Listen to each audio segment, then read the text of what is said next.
Hello friends, welcome back to Pink's Kitchen Tamil. இன்னைக்கு நம்ம lemon ginger candy எப்படி செய்யறதுன்னு தான் பார்க்க போறோம். இது ரொம்ப ஹெல்தியான கேண்டி. உங்களோட இம்யூனிட்டியை நல்லாவே பூஸ்ட் பண்ணும். உங்களுக்கு சளி, இருமல், தொண்டை வலி ஏதாச்சும் இருந்தா இது நல்லாவே ட்ரீட் பண்ணும். இது நீங்க ஒரு ஏர்டைட் கண்டெய்னர்ல போட்டு வச்சு 1 மாசம் வரைக்கும் வச்சு சாப்பிடலாம். இந்த குளிர் காலத்துக்கு ரொம்ப ஏத்தது. டெய்லி ஒரு கேண்டி நீங்க சாப்பிட்டு வந்தீங்கன்னா உங்களோட இம்யூனிட்டி நல்லா பூஸ்ட் பண்ணும். இது எந்த ப்ரிசர்வேட்டிவ்மே ஆட் பண்ணாம வீட்லயே செய்யறதுனால ரொம்ப ஹெல்தியான கேண்டி. ரொம்ப ஈஸியாக பண்ணிடலாம். ரொம்ப கம்மியான இன்க்ரீடியன்ஸ் தான் தேவை. ஸோ இந்த ரெசிபியை பார்க்குறதுக்கு முன்னாடி இதுக்கு தேவையான பொருட்கள் என்னென்னு பார்த்துட்டு வந்துடலாம். ஒரு சாஸ் பேனை சூடு பண்ணிக்கோங்க. அதில் 1/2 கப் சுகர், அப்புறமா 2 டேபிள் ஸ்பூன் அளவுக்கு லெமன் ஜூஸ் சேர்த்துக்கோங்க.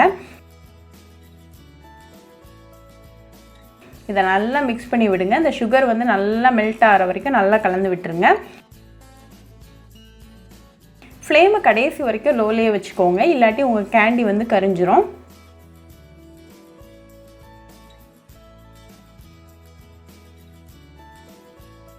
இப்போ சுகர் நல்லா கரைஞ்சாச்சு. இதை வந்து ஒரு 2 மினிட்ஸ் நல்லா கலந்து விட்டுடலாம். இப்போ 2 மினிட்ஸ் கழிச்சு நல்லா பபிள் ஆகிட்டு இருக்கு. ஸோ இந்த ஸ்டேஜில் 1/2 டீஸ்பூன் அளவுக்கு இஞ்சி பொடி சேர்த்துக்கோங்க. ஆல்ரெடி நான் இஞ்சி பொடி எப்படி செய்கிறதுன்னு ஒரு வீடியோ பண்ணியிருக்கேன். அந்த வீடியோவோட லிங்க் நான் டிஸ்கிரிப்ஷன் பாக்ஸில் கொடுக்குறேன், மறக்காமல் செக் பண்ணுங்கள். இது அகெயின் ஒரு 2 மினிட்ஸ் நல்லா கலந்து விட்டுருங்க, நமக்கு ப்ராப்பரான கன்சிஸ்டன்சி வர வரைக்கும்.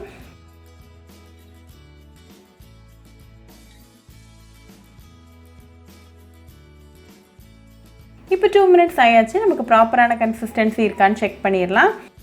ஒரு பவுலில் கொஞ்சமாக தண்ணி எடுத்துக்கோங்க. அதில் கொஞ்சமாக நம்மளோட கேண்டி மிக்சரை ஊற்றிடுங்க.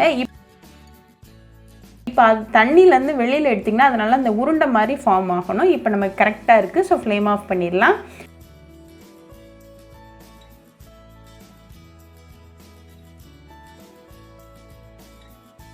ஒரு பட்டர் பேப்பர் இல்லாட்டி சில்வர் ஃபாயில் இல்லாட்டி ஒரு எவர் சில்வர் தட்டில் நெய் தடவி ரெடியாக வச்சுக்கோங்க. இதில் ஒரு 1/2 டீஸ்பூன் அளவுக்கு நம்ம கேண்டி மிக்சரை ஊற்றிடுங்க. இதே மாதிரி எல்லா கேண்டீஸையும் ஊற்றிடுங்க.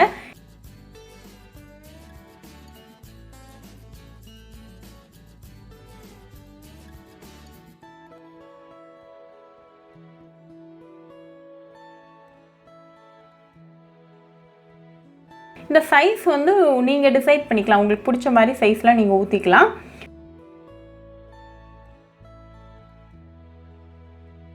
இது ஒரு 15 மினிட்ஸ் அப்படியே இருக்கட்டும். 15 மினிட்ஸ் கழிச்சு உங்களோட லெமன் ஜிஞ்சர் கேண்டி சூப்பராக செட் ஆகி ரெடியாக இருக்குது. உடனே நீங்கள் அதை எடுத்து என்ஜாய் பண்ணலாம்.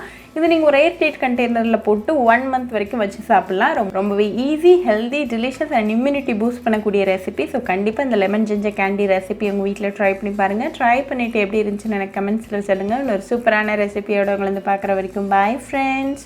உங்களுக்கு இந்த வீடியோ பிடிச்சிருந்தா லைக் பண்ணுங்க, ஷேர் பண்ணுங்க, கமெண்ட் பண்ணுங்க அண்ட் மறக்காம சப்ஸ்கிரைபும் பண்ணிருங்க. கூடவே பக்கத்தில் இருக்க பெல் ஐக்கானையும் கிளிக் பண்ணிக்கோங்க. அப்பதான் நான் போடுற வீடியோஸ் எல்லாம் உங்க நோட்டிஃபிகேஷன்ல வரும். உங்களுக்கு ரெசிபிஸ் இங்கிலீஷ்ல பார்க்கணும்னா பிங்க்ஸ் கிச்சன் சேனலை பாருங்க. சேனலோட லிங்க் நான் அந்த டிஸ்கிரிப்ஷன் பாக்ஸ்ல கொடுக்குறேன், மறக்காம செக் பண்ணுங்க. இன்னொரு இன்ட்ரெஸ்டிங்கான ரெசிபியோட உங்களை வந்து பார்க்குற வரைக்கும் பாய் ஃப்ரெண்ட்ஸ்.